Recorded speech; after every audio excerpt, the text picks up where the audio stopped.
കഠിനമായ ചൂട് നമ്മെ ഓർമ്മിപ്പിക്കുന്നത് എന്താണ് എന്ന് നമ്മൾ ഈ അവസ്ഥയിലൂടെ കഴിഞ്ഞു പോകുമ്പോൾ തിരിച്ചറിയേണ്ട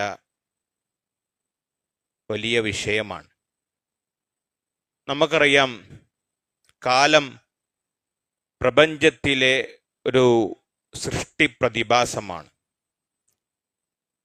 അതിൻ്റെ സൃഷ്ടാവ് അള്ളാഹുവാണ്. നിമിഷങ്ങൾ, മണിക്കൂറുകൾ, മിനിറ്റുകൾ, രാവ്, പകല്, ഇതൊക്കെയാണ് കാലം. ജീവിതമെന്ന് പറയുമ്പോൾ ഉദ്ദേശിക്കുന്നതും മറ്റൊന്നുമല്ല.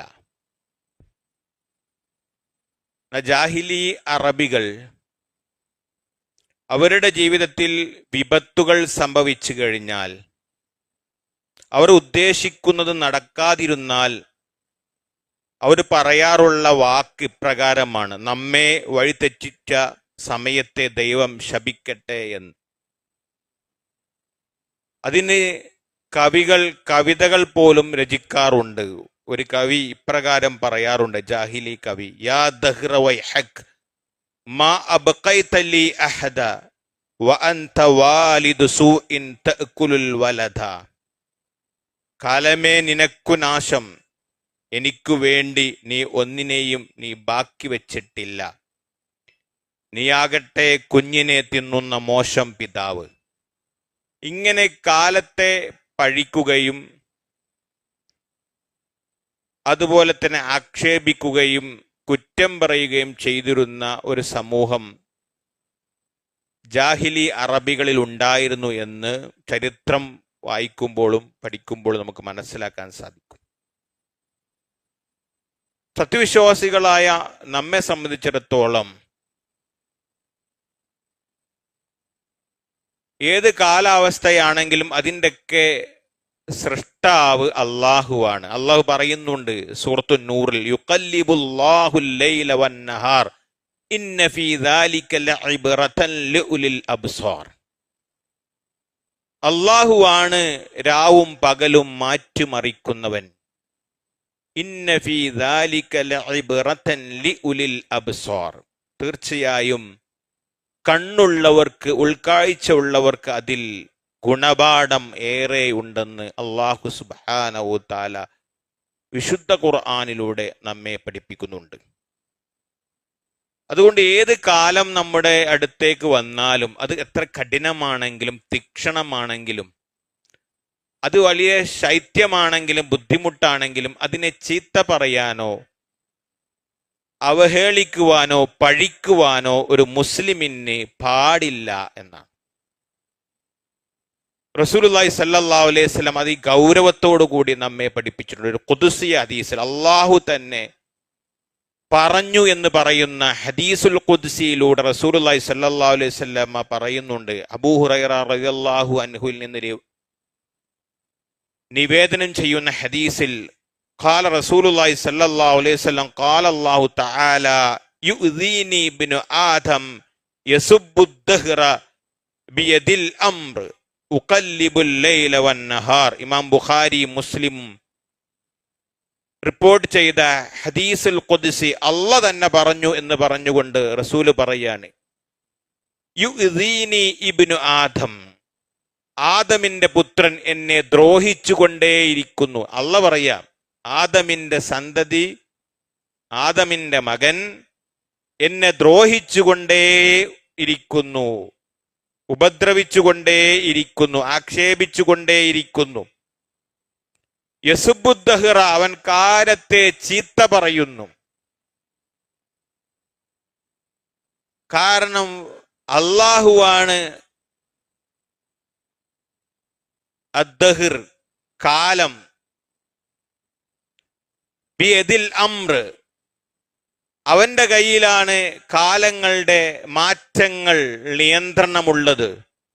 ഉഖല്ലിബുൽ ലൈല വന്നഹാർ, അവനാണ് രാവും പകലും മാറ്റിമറിക്കുന്നവൻ.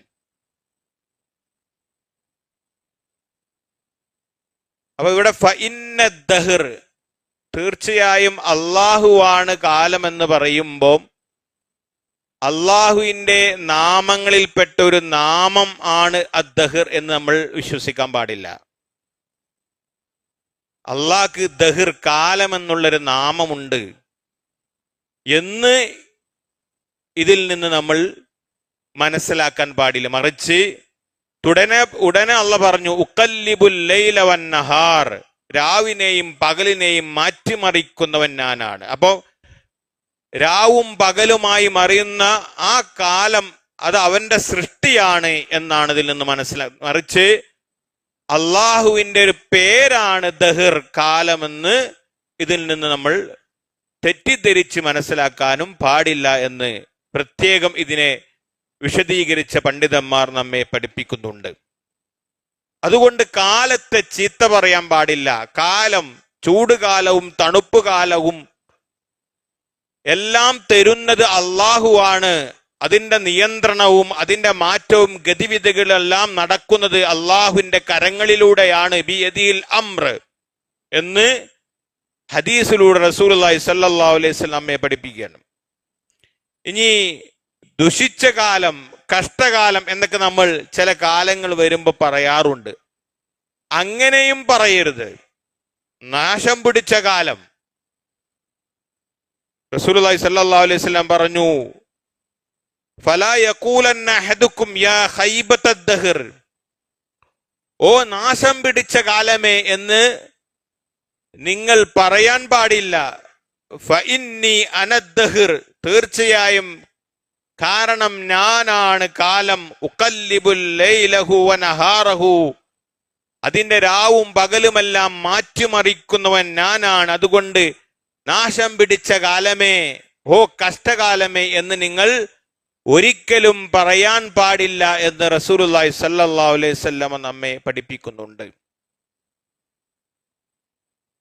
അതുപോലെ ഈ ചൂട് കാലത്ത്, ചൂട് കൂടുമ്പോൾ പൊതുവെ നമ്മൾ പലരും ചെയ്യുന്ന കാര്യമാണ് വീട്ടിന്റെ അകത്ത് നിന്ന് പുറത്തു വന്ന് സിറ്റ് ഔട്ടിൽ, തുറസ്സായ സ്ഥലത്തൊക്കെ കിടന്നുറങ്ങാൻ വേണ്ടി ഒരുക്കുക എന്നുള്ളത്.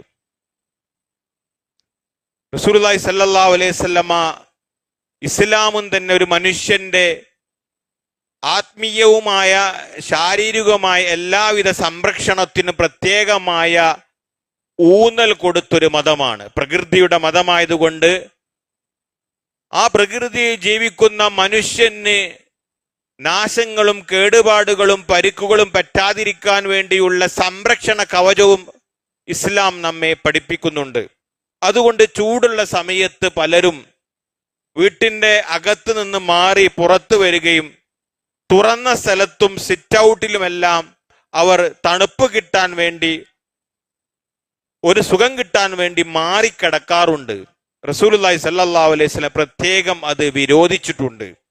അത് ഇങ്ങനെയാണ്, നഹാ റസൂലുള്ളാഹി സ്വല്ലല്ലാഹു അലൈഹി വസല്ലം യനാമ റജുലു അലാ സത്ഹിൻ ലൈസ ബിമഹ്ജൂരിൻ അലൈഹി.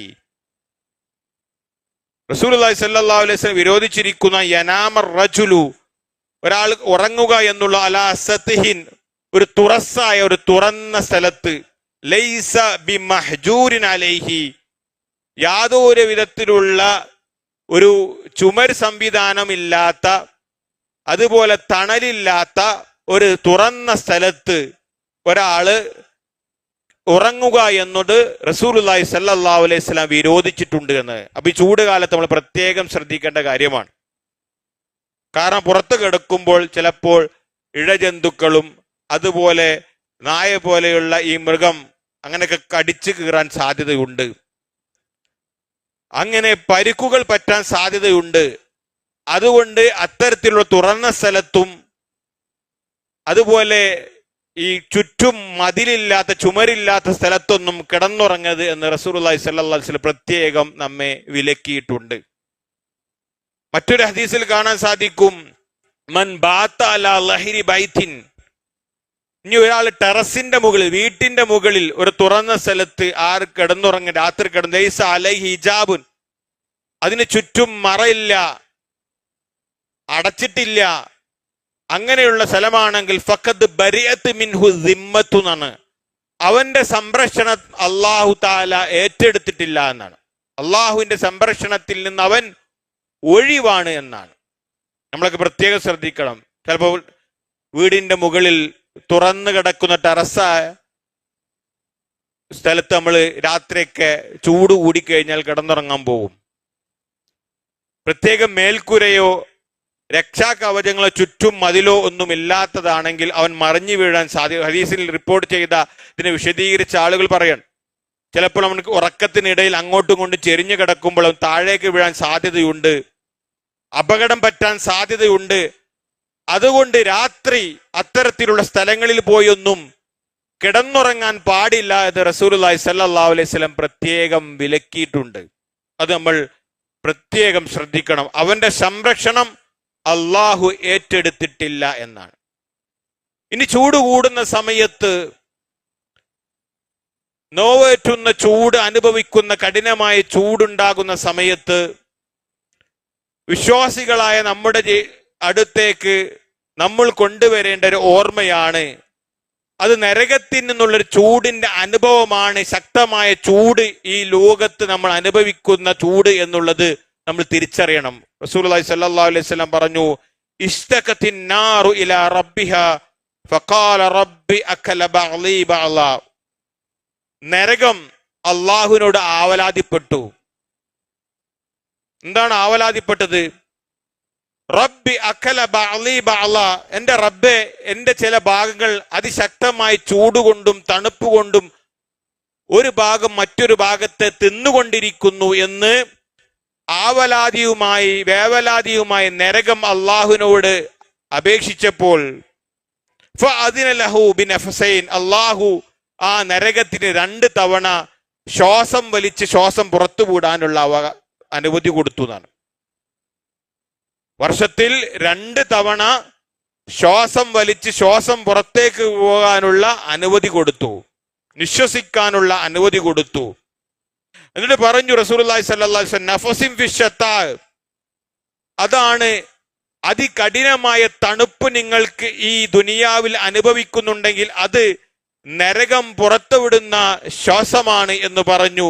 വനഫസിൻ ഫിസ്സൈഫ്, അതുപോലെ അത്യുക്ഷണമായ ചൂട് നിങ്ങൾ അനുഭവിക്കുന്നുണ്ടെങ്കിൽ അത് നരകത്തിൽ നിന്നുള്ള ഒരു ചൂടാണ്, അത് നിങ്ങൾ ദുനിയാവിലേക്ക് വരുന്നത് എന്ന് റസൂലുള്ളാഹി സ്വല്ലല്ലാഹു അലൈഹി വസല്ലം നമ്മെ പഠിപ്പിക്കുക. അതുകൊണ്ട് അതികഠിനമായ ചൂട് അനുഭവിക്കുമ്പോൾ ഇത് നരകത്തിൽ നിന്നുള്ള ഒരു ചൂടിന്റെ ചെറിയ അനുഭവമാണ് ഞാൻ ഇപ്പോൾ അനുഭവിക്കുന്നത് എന്നുള്ള തിരിച്ചറിയും, അതികഠിനമായി കഠോരമായ ശിക്ഷയാണ് ആ നരകത്തിൽ ഉള്ളത് എന്നുള്ള തിരിച്ചറിയുകയും ആ നരകത്തിലേക്ക് ഒരിക്കലും പ്രവേശിക്കാൻ പാടില്ല എന്ന് നമ്മൾ മനസ്സിലാക്കുകയും ആ നരകത്തിലേക്ക് പ്രവേശിക്കുന്ന മുഴുവൻ കാര്യങ്ങളിൽ നിന്നും വിട്ടുനിൽക്കുവാൻ വേണ്ടി നമ്മൾ ജീവിതത്തെ ക്രമപ്പെടുത്തുകയുമാണ് വേണ്ടത്. ഒരിക്കൽ റസൂലുള്ളാഹി സ്വല്ലല്ലാഹു അലൈഹി വസല്ലം പറഞ്ഞു, നാറുക്കും ജുസ്ഉ മിൻ 70 ജുസ്ആ, ദുനിയാവിലുള്ള നിങ്ങൾ കത്തിക്കുന്ന തീ എന്ന് പറഞ്ഞാൽ നരകത്തിലെ തീയിലെ 70-ൽ 1 അംശമാണ് എന്ന് പറഞ്ഞു. ഇന്ന് ദുനിയാവിൽ നിങ്ങൾ കത്തിക്കുന്ന തീ നരകത്തിന്റെ തീയിലെ 70-ൽ 1 അംശമാണെന്ന് പറഞ്ഞു. ഇത് കേട്ടപ്പോൾ സ്വഹാബത്ത് മറുത്തു ചോദിച്ചു, യാ റസൂലല്ലാ ഇൻ കാനത്ത് ലകാഫിയ, റസൂലെ, അള്ളാഹു നമ്മെ കരിച്ചു കളയാൻ ഈ ദുനിയാവിലെ തീ തന്നെ മതിയല്ലോ, ഇതന്നെ വളരെ വലുതാണല്ലോ എന്ന് സ്വഹാബത്ത് തിരിച്ചു ചോദിച്ചപ്പോൾ റസൂലുള്ളാഹി സ്വല്ലല്ലാഹു അലൈഹി വസല്ലം പറഞ്ഞു, ഫുള്ളിലത് അലൈഹിന്ന ബി69 ജുസ്ആ, നരകത്തിയിലേക്ക് 69 ഇരട്ടി അധികമായി അല്ലാഹു സുബ്ഹാനഹു വ തആല വർദ്ധിപ്പിക്കും, അതാണ് നരകത്തിലുള്ള തീ എന്ന് തിരിച്ച് സ്വഹാബത്തിനെ തിരിച്ച് മനസ്സിലാക്കി പഠിപ്പിച്ചു കൊടുക്കുകയാണ്. ഇപ്പോൾ അനുഭവിക്കുന്ന തീയിലേക്ക് 69 ഇരട്ടി തീ ചേർത്ത് വെച്ചാൽ എത്രമുണ്ടോ ആ തീക്ക് കാഠിന്യം, ആ തീയുടെ ശിദ്ദത്ത് അത്രമാത്രം കഠോരമായിരിക്കും, നോവേറ്റുന്ന ചൂടായിരിക്കും നരകത്തിലെ തീയെന്ന് റസൂലുള്ളാഹി സ്വല്ലല്ലാഹു അലൈഹി വസല്ലം പറയും. എന്നിട്ട് പറയാണ്, കുല്ലുഹുന്ന മിസ്ലു ഹർരിഹാ, അതിൽ ഓരോ ചൂടും ഈ ദുനിയാവിലെ ചൂടിനോട് സാമ്യമുള്ളതായിരിക്കും എന്നും റസൂലുള്ളാഹി സ്വല്ലല്ലാഹു അലൈഹി വസല്ലം നമ്മെ പഠിപ്പിക്കും. അതുകൊണ്ട് സഹോദരങ്ങളെ, നമ്മൾ ഏറെ മനസ്സിലാക്കേണ്ട കാര്യമാണ്, ഈ കാലാവസ്ഥ കാര്യങ്ങളൊക്കെ മാറി വരുമ്പോൾ ഒരിക്കലും അതിനെ ചീത്ത പറയുകയോ അതിനെ കുറ്റം പറയുന്ന ഒരു അവസ്ഥയോ, എന്തൊരു കാലമാണ്, എന്തൊരു നശിച്ച കാലമാണ്, കലികാലമാണ്, നാശം പിടിച്ച കാലമാണ്, എന്തൊരു ചൂടാണ്, സഹിക്കാൻ വയ്യാത്ത ചൂട് എന്നൊക്കെയുള്ള പ്രയോഗങ്ങളും സംസാരങ്ങളും ഒരു സത്യവിശ്വാസിയുടെ വായിൽ നിന്ന് വരരുത്. മറിച്ച് ഇത്തരത്തിലുള്ള ചൂടുകളും സന്ദർഭങ്ങളും കാലങ്ങളും മാറി വരുമ്പോൾ അവൻ നാളെ പരലോകത്ത് അള്ളാഹു ഒരുക്കി വച്ചിട്ടുള്ള നരകത്തിലെ തീയുടെ കനമെത്രയാണെന്നും അതിന്റെ കാഠിന്യം എത്രയാണെന്നും അതിന്റെ കടുപ്പം എത്രയാണെന്നും അതിന്റെ ഉഷ്ണം എത്രയാണെന്നും എല്ലാം നമ്മൾ തിരിച്ചറിയുകയും അങ്ങനെ ആ നരകത്തിൽ നിന്ന് മോചനം കിട്ടാൻ വേണ്ടി ജീവിതാവസാനം വരെ പ്രയത്നിക്കുകയും ഇബാദത്ത് ചെയ്യുകയും ചെയ്യുന്ന ആളുകളുടെ കൂട്ടത്തിൽ ഉൾപ്പെടുവാൻ വേണ്ടിയാണ് നമ്മൾ പരിശ്രമിക്കേണ്ടത്. നമ്മളെല്ലാവരും മരണത്തിന് ശേഷം അല്ലാഹു സുബ്ഹാനഹു വ തആലയുടെ മുന്നിൽ മഹ്ശറയിൽ നിൽക്കുന്ന സമയത്ത് അള്ളാഹുവിന്റെ റസൂൽ പറഞ്ഞു, സൂര്യൻ മനുഷ്യന്മാരുടെ അടുത്തേക്ക് അടുക്കുന്നതാണ് എന്ന് പറഞ്ഞുകൊണ്ട് റസൂൽ പറഞ്ഞു, തുദ്ന ശംസു യൗമൽ ഖിയാമ, ഖിയാമത്ത് നാളിൽ സൂര്യൻ ഖൽഖിന്റെ സൃഷ്ടികളുമായി അടുക്കുന്നതാണ്. ഹത്താ തകൂന മിൻഹും കമിഖ്ദാരി മീൽ, ഒരു മൈൽ ദൂരത്തിൽ സൂര്യൻ വന്ന് നിൽക്കും എന്ന് റസൂലുള്ളാഹി സ്വല്ലല്ലാഹു അലൈഹി വസല്ലം നാളെ മഹ്ശറത്തെ അനുഭവങ്ങൾ വിവരിച്ചു തരുന്നത് ഹദീസിൽ കാണാൻ സാധിക്കും. എന്നിട്ട് പറയുകയാണ് റസൂലുള്ളാഹി സ്വല്ലല്ലാഹു അലൈഹി വസല്ലം, ഫയകൂനു നാസു അലാ ഖദ്രി അമാലിഹിം, ഓരോ മനുഷ്യന്മാർ അവർ ചെയ്ത തിന്മകളുടെ പാപത്തിന്റെ അടിസ്ഥാനത്തിൽ അവർ ആ സൂര്യന്റെ ചൂടേറ്റ് വിയർപ്പിൽ കുളിക്കും. ചില ആളുകൾ വിയർപ്പിൽ കുളിക്കുന്നത് അവരുടെ നെരിയാണി വരെ വിയർപ്പിലായിരിക്കും. വമിൻഹും മയകൂനു ഇലാ റക്ബത്തൈൻ, ചില ആളുകൾ കാൽമുട്ട് വരെ വിയർപ്പിൽ കുളിച്ചുകൊണ്ടേയിരിക്കും. വമിൻഹും ഇലാ ഹഖ്വൈഹി, ചില ആളുകൾ വായ വരെ വിയർപ്പിൽ കുളിച്ചുകൊണ്ട് അങ്ങനെ വളരെ പ്രയാസമായ രൂപത്തിൽ നാളെ മഹ്ശറയിൽ സൂര്യന്റെ ചൂടേറ്റ് ഒരു തണലുമില്ലാത്ത അള്ളാഹുവിന്റെ തണല് മാത്രമുള്ള ആ സമയത്ത് വ്യത്യസ്തമായവർ ചെയ്ത ശിക്ഷകൾക്ക് പാത്രമായിക്കൊണ്ട് അവിടെ സൂര്യന്റെ ചൂടേറ്റ് വിയർപ്പിൽ കുളിക്കുന്ന വളരെ പ്രയാസകരമായ ഒരു അവസ്ഥ നാളെ മഹ്ശറയിൽ മനുഷ്യന്മാർ നേരിടേണ്ടി വരുമെന്ന് റസൂലുള്ളാഹി സ്വല്ലല്ലാഹു അലൈഹി വസല്ലം നമ്മെ പഠിപ്പിക്കുന്നുണ്ട്. അതുകൊണ്ട് സഹോദരങ്ങളെ, നമ്മുടെ ഈ കാലാവസ്ഥ മാറ്റവും അതുപോലെ തന്നെ അതികഠിനമായ ചൂടുമെല്ലാം ഉണ്ടാകുമ്പോൾ ഒരു സത്യവിശ്വാസിയായ നമ്മൾ തിരിച്ചറിയേണ്ടത് നാളെ പരലോകത്ത് അള്ളാഹു ഒരുക്കി വെച്ചിട്ടുള്ള നരകത്തിന്റെ അവസ്ഥയും അതിൽ ചെന്ന് ചാടാതിരിക്കുവാനുള്ള പരിശ്രമവുമായിരിക്കണം നമ്മൾ ഏവരും ഈ ദുനിയാവിൽ നമുക്ക് കിട്ടുന്ന സമയത്തെ നമ്മൾ മുന്നോട്ട് കൊണ്ടുപോകേണ്ടതും പ്രയത്നിക്കേണ്ടതും. അങ്ങനെ അള്ളാഹുവിന് ഇഷ്ടപ്പെട്ട വാക്കുകൾ മാത്രം പറയുകയും അള്ളാഹുവിന്റെ തീരുമാനങ്ങൾക്കനുസരിച്ച് മാത്രമാണ് ഈ ലോകത്തുള്ള മുഴുവൻ കാര്യങ്ങളും മുന്നോട്ട് പോവുക എന്നുള്ളതും തൗഹീദ് മനസ്സിലാക്കി അള്ളാഹുവിനെ മാത്രം ആരാധിച്ച് അവനോട് മാത്രം പ്രാർത്ഥിച്ച് പ്രയാസങ്ങളും പ്രശ്നങ്ങളും ബുദ്ധിമുട്ടുകളും അവന്റെ മുമ്പിൽ മാത്രം ഇറക്കി വെച്ച് തവക്കുൽ അവന് മാത്രം നിർത്തി ഇസ്തിആനയും അവനോട് മാത്രം നമ്മൾ സഹായം തേടി റബ്ബിൽ തൗഹീദുള്ള ആളുകളായി മാറുമ്പോൾ മാത്രമാണ് കഠോരമായ നോവേറ്റുന്ന നരകത്തിൽ നിന്ന് രക്ഷപ്പെട്ട് സ്വർഗത്തിലെത്തുന്ന ആളുകളുടെ കൂട്ടത്തിൽ ഉൾപ്പെടുവാൻ സാധിക്കുകയുള്ളൂ എന്ന് തിരിച്ചറിയുകയും അങ്ങനെ യഥാർത്ഥ മുവഹിദീങ്ങളായി മുത്തഖീങ്ങളായി മരണം വരെ ലാ ഇലാഹ ഇല്ലല്ലാഹ് മുഹമ്മദുർ റസൂലുള്ളാഹ് എന്ന ആദർശത്തിലും ആശയത്തിലും അടിയുറച്ചു നിന്നുകൊണ്ട് അള്ളാഹുവിനെ മാത്രം വിളിച്ച് പ്രാർത്ഥിച്ചുകൊണ്ട് അവനോട് മാത്രം സഹായം തേടിക്കൊണ്ട് യഥാർത്ഥ മുത്തഖീങ്ങളും മുവഹിദീങ്ങളുമായി ജീവിക്കുവാൻ വേണ്ടി നമ്മൾ പരിശ്രമിക്കുക. അല്ലാഹു സുബ്ഹാനഹു വ തആല നാം ഏവരെയും അതിന് അനുഗ്രഹിക്കുമാറാവട്ടെ. അഖൂലു ഖൗലി ഹാദാ അസ്തഗ്ഫിറുല്ലാഹ ലീ വലക്കും വലിജമീഇൽ മുസ്ലിമീന ഫസ്തഗ്ഫിറൂ മിൻ കുല്ലി ദംബ് ഇന്നഹു ഹുവൽ ഗഫൂറുർ റഹീം.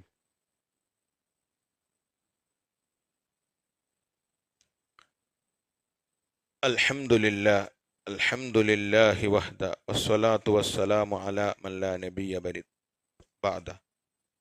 ഒരിക്കൽ കൂടി അള്ളാഹുവിനെ സൂക്ഷിച്ച് ജീവിക്കണമേ എന്ന് എന്നെയും നിങ്ങളെ ഉണർത്തുകയാണ്, വസിയ്യത്ത് ചെയ്യുകയാണ്. വിശുദ്ധ ഖുർആൻ അവതരിച്ച മാസമായ പരിശുദ്ധ റമളാൻ കഴിഞ്ഞു. ഇപ്പോൾ നമ്മൾ ശവ്വാൽ മാസത്തിലാണ്. നമ്മൾ ഏറ്റവും അധികം റമളാനിൽ സമയം വിനിയോഗിച്ച് ഇബാദത്ത് നടത്തിയത് വിശുദ്ധ ഖുർആൻ പാരായണവുമായി അതിൻ്റെ പഠനം, അതിൻ്റെ അർത്ഥം, അതിൻ്റെ ആശയം മനസ്സിലാക്കുക എന്നുള്ളതിലായിരിക്കും. പക്ഷെ ശവ്വാലിലേക്ക് പ്രവേശിച്ചപ്പോൾ 1, 2, 3 തവണ ഖുർആൻ ഖത്തം തീർത്ത ആളുകൾ നമ്മുടെ കൂട്ടത്തിലുണ്ടാകും. ദീർഘമായി ഖുർആൻ കേട്ട് ഖിയാമുൽ ലൈലും തറാവിഹും നമസ്കരിച്ചവർ നമ്മുടെ കൂട്ടത്തിലുണ്ടാവും.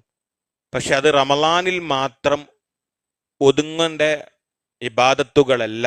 നാം റമളാനിൽ ചെയ്ത ആ ഇബാദത്തുകളെല്ലാം റമളാനിന് ശേഷവും വഅബ്ദു റബ്ബക ഹത്താ യഅതിയകൽ യഖീൻ, മരണം എത്തുന്നതുവരെ നീ നിന്റെ റബ്ബിന് ഇബാദത്ത് ചെയ്യണമെന്നാണ് അള്ളാഹുവിന്റെ കൽപ്പന. അതുകൊണ്ട് റമളാൻ ഒരു പരിശീലനമായിരുന്നു. ഇബാദത്തുകൾ കൃത്യമായി സമയം തെറ്റാതെ മുറപ്രകാരം നമ്മുടെ ജീവിതത്തിലേക്ക് കൊണ്ടുവരുവാനുള്ള ഒരു പരിശീലന കളരിയായിരുന്നു പരിശുദ്ധ റമളാൻ. അതിനുശേഷം നമ്മൾ ഏറ്റവും കൂടുതൽ നമ്മുടെ ജീവിതത്തിലും കുടുംബത്തിലും വ്യക്തി ജീവിതത്തിലും എല്ലാം തന്നെ നമ്മൾ നിർബന്ധമായി കൊണ്ടുവരേണ്ട ഒരു സംവിധാനമാണ് ഖുർആൻ പഠിക്കുക എന്നുള്ളത്. കാരണം വിശുദ്ധ ഖുർആൻ, അള്ളാഹുവിൻ്റെ വേദഗ്രന്ഥങ്ങൾ, അത് ജനങ്ങൾക്ക് കൃത്യമായി പഠിപ്പിച്ച് അതിലൂടെ ജനങ്ങളെ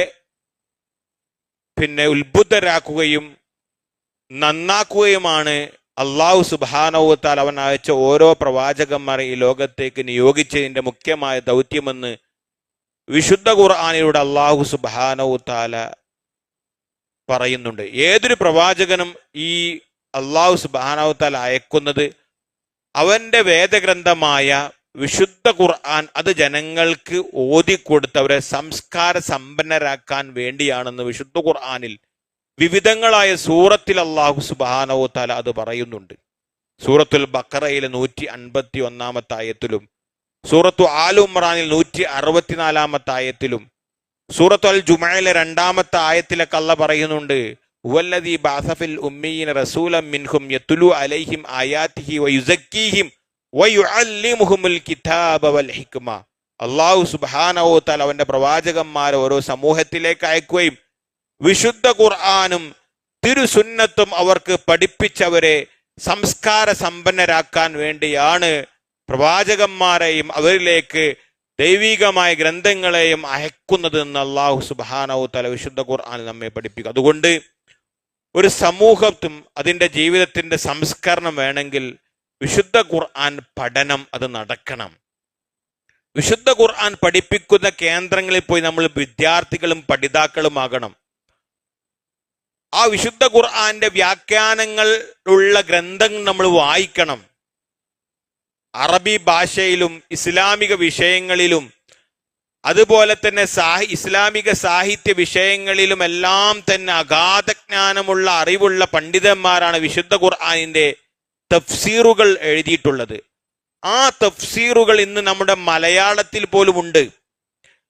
മർഹൂം അമാനി മൗലവി റഹിമഹുല്ല അദ്ദേഹം രചിച്ച വിശുദ്ധ ഖുർആന്റെ വിവരണം ഇന്ന് എല്ലാ പള്ളികളിലും നമ്മുടെ വീടുകളിലുമുണ്ട്. വിശുദ്ധ ഖുർആൻ ഓരോ ആയത്തുകളും അതിലുള്ള ഓരോ വാക്കുകളും അതിൻ്റെ അർത്ഥവും പ്രത്യേകം വേർതിരിച്ചു കൊടുത്ത് അത് പഠിക്കാനുള്ള സംവിധാനങ്ങൾ ഇന്ന് ബുക്ക് രൂപത്തിലും അതുപോലെ ആൻഡ്രോയിഡ് സിസ്റ്റം മൊബൈലിലെല്ലാം നമുക്ക് അത് ലഭ്യമാണ്. നമ്മുടെ മൊബൈലിലെല്ലാം തന്നെ അതിൻ്റെ ആപ്പുകളുണ്ട്.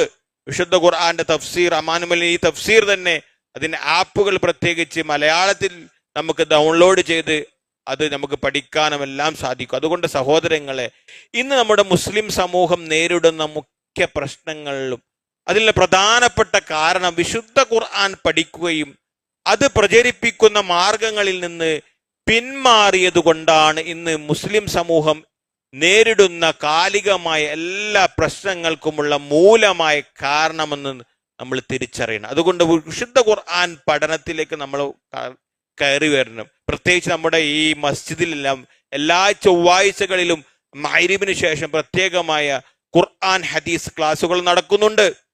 അതിന്റെ പഠിതാക്കളാവണം നമ്മൾ. കുടുംബസമേതം വിശുദ്ധ ഖുർആന്റെ പഠിതാക്കളാകണം. അതുമായി കൊണ്ടുള്ള പരീക്ഷകൾ നമ്മൾ എഴുതണം. വിശുദ്ധ ഖുർആന്റെ പരീക്ഷകളുണ്ട്, ഖുർആൻ വിജ്ഞാന പരീക്ഷകളുണ്ട്, ഖുർആൻ ഹദീസ് പരീക്ഷകളുണ്ട്. ആ പരീക്ഷകളിലെല്ലാം നമ്മൾ രജിസ്റ്റർ ചെയ്യണം കുടുംബസമേതം. എന്നിട്ട് അതിനുവേണ്ടി പ്രത്യേകമായ സിലബസുകളുണ്ട്. അത് അമാനി മൗലവിയുടെ തഫ്സീർ അടിസ്ഥാനത്തിലുള്ളതാണ്. അതൊക്കെ നമ്മൾ പഠിച്ചാൽ, അത് മനസ്സിലാക്കിയാലാണ് നമ്മുടെ പ്രശ്നങ്ങൾക്കെല്ലാമുള്ള പരിഹാരം നമുക്ക് ലഭിക്കുകയുള്ളൂ. അതുപോലെ തന്നെ നമ്മുടെ മക്കൾക്ക് ദീനിയായ ഇസ്ലാമികമായ തർബിയത്ത് കൊടുക്കുന്ന മദ്രസകൾ, ആ മദ്രസകളിലൊക്കെ നമ്മൾ മക്കളെ കൊണ്ടുപോയി ചേർക്കുകയും ശരിയായ ഖുർആനും ഹദീസും പഠിപ്പിക്കുന്ന ഇസ്ലാമികമായ രീതിയിൽ അള്ളാഹും റസൂലും സഹാബത്തും എങ്ങനെയാണോ ദീൻ നമുക്ക് പകർന്നു നൽകിയത്, ആ പകർന്നു നൽകിയ രൂപത്തിൽ ഒരു വള്ളിയും പുള്ളിയും ഒരു ഏറ്റക്കുറച്ചിലുമില്ലാതെ തനതായ രൂപത്തിൽ, സത്യസന്ധമായ രൂപത്തിൽ എവിടെയാണോ ദീനി തർബിയത്തോടുകൂടി ഇസ്ലാമിക അന്തരീക്ഷത്തോടുകൂടി പഠിപ്പിക്കുന്ന മദ്രസകളുണ്ട്, ആ മദ്രസകൾ നമ്മളെ മക്കളെ കൊണ്ട് ചേർക്കണം.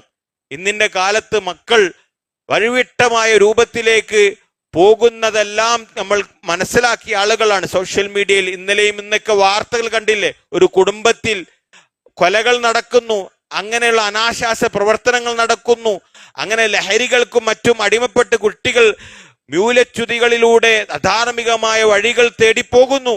ഇതിനൊക്കെ കാരണം ഇസ്ലാമിക തർബിയത്ത് നമ്മുടെ സമൂഹത്തിൽ തനതായ രൂപത്തിൽ നടക്കുന്നില്ല, പഠിപ്പിക്കുന്നില്ല എന്ന്. അതുകൊണ്ട് അത്തരത്തിലുള്ള സംവിധാനങ്ങളിൽ നമ്മുടെ മക്കളെ ചേർക്കണം. ഈ പള്ളിയുടെ കീഴിൽ ഒരു മദ്രസ നടക്കുന്നുണ്ട്, ഡെയിലി മദ്രസ. നമ്മുടെ മക്കളെ 1-ാം ക്ലാസ് മുതൽ ഇവിടെ പഠിപ്പിക്കുന്നുണ്ട്. നമ്മുടെ മക്കളെ അതിൽ കൊണ്ടുപോയി ചേർക്കണം. അങ്ങനെ ദീനി തർബിയത്ത് നൽകുന്ന മദ്രസകളിലും മതപഠനശാലകളിലും വിശുദ്ധ ഖുർആൻ പഠിപ്പിക്കുന്ന സംവിധാനങ്ങളിൽ നമ്മൾ ചെന്ന് ചേരുകയും നമ്മളെ മക്കളെ ചേർക്കുകയും അങ്ങനെ കുടുംബസമേതം ഒരു ഇസ്ലാമിക കുടുംബമായി നമ്മൾ മാറണം. കാരണം റസൂലുള്ളാഹി സ്വല്ലല്ലാഹു അലൈഹി വസല്ലം ഖൈറുക്കും മൻ തഅല്ലമൽ ഖുർആന വഅല്ലമ, നിങ്ങളിൽ വെച്ച് ഏറ്റവും നല്ല വിദ്യാർത്ഥി, ബെസ്റ്റ് സ്റ്റുഡൻസ് എന്ന് പറയുന്നത് ഖുർആൻ പഠിക്കുന്നവരാണ്. വഅല്ലമ, അധ്യാപകന്മാരിൽ വെച്ച് ഏറ്റവും മികച്ച അധ്യാപകൻ എന്ന് പറഞ്ഞാൽ ഖുർആൻ പഠിപ്പിക്കുന്ന അധ്യാപകരാണ്. അത് റസൂലുള്ളാഹി സ്വല്ലല്ലാഹു അലൈഹി വസല്ലം പ്രത്യേകം നമുക്ക് സർട്ടിഫിക്കറ്റ് ചെയ്ത് പറഞ്ഞു തന്നതാണ്. അതുകൊണ്ട് അതൊക്കെ കാര്യം മനസ്സിലാക്കിക്കൊണ്ട് ഇത്തരത്തിലുള്ള ദീനി സംരംഭങ്ങളിൽ നമ്മളും നമ്മളെ മക്കളെയും അതിൽ പങ്കെടുക്കുവാനും ചേർക്കുവാനും പരിശ്രമിക്കുക. അല്ലാഹു സുബ്ഹാനഹു വ തആല തൗഫീഖ് നൽകി അനുഗ്രഹിക്കുമാറാവട്ടെ. നമ്മുടെ ജീവിതത്തിൽ വന്നു പോയിട്ടുള്ള ചെറുതും വലുതുമായ മുഴുവൻ പാപങ്ങളും തെറ്റുകുറ്റങ്ങളും അൽ ഗഫൂറും ഗഫാറുമായ അല്ലാഹു സുബ്ഹാനഹു വ തആല നമുക്ക് അവർക്ക് പുറത്തു നൽകി നമ്മെ അനുഗ്രഹിക്കുമാറാവട്ടെ. അല്ലാഹുമ്മ ഗഫിർ ലിൽ മുഅ്മിനീന വൽ മുഅ്മിനാത്ത് വൽ മുസ്ലിമീന വൽ മുസ്ലിമാത്ത് അൽ അഹ്യാഇ മിൻഹും വൽ അംവാത്ത് ഇന്നക മുജീബുദ് ദഅവാതി യാ ഖാദിയൽ ഹജാത്ത്. അല്ലാഹുമ്മ റബ്ബനാ ആതിനാ ഫിദ് ദുനിയ ഹസന وفي الآخرة حسنة وقنا عذاب النار. اللهم ربنا هب لنا من أزواجنا وذرياتنا قرة أعين واجعلنا للمتقين إماما. اللهم ربنا تقبل منا إنك أنت السميع العليم وتب علينا إنك أنت التواب الرحيم. آمين آمين برحمتك يا أرحم الراحمين.